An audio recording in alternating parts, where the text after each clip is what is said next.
opposed this amendment because of the impact on the Dairy Security Act.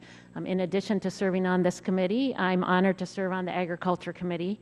And first, I have a report by a respected voice in agriculture from the University of Missouri. I'd like to ask for unanimous consent to have this included in the record. Without objection, it will be made part of the record. Thank you. This report talks about the impact of the Dairy Security Act on farm-level milk prices and says they may rise only 1/2 of 1 cent per gallon because of the Dairy Security Act. In addition, the current volatility in the market is far more harmful to consumers than that change. Recently, the Agriculture Committee held an all-day markup of the Farm Bill where there were extensive policy discussions on a number of issues, including the Dairy Security Act. And while the overall bill is certainly not a perfect bill, the Dairy Security Act is one of the most crucial elements.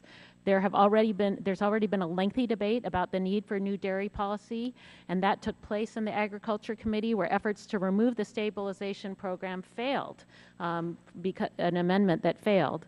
If this committee is going to debate policies in the Farm Bill, especially things like the dairy market, then let's talk about having hearings where folks can be educated on these issues.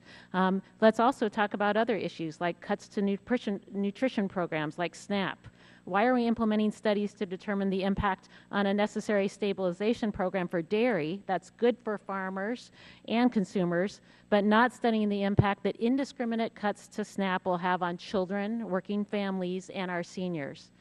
Mr. Chairman, if we're going to have a debate on the Farm Bill today, let's have a debate on the impact of cutting free school lunches for 210,000 children.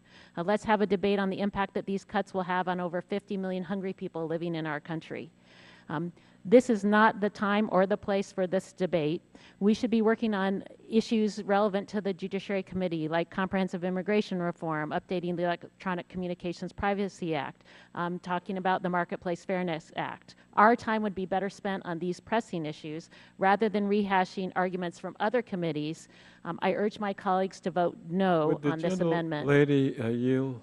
I yield to... Thank you very much, and we appreciate your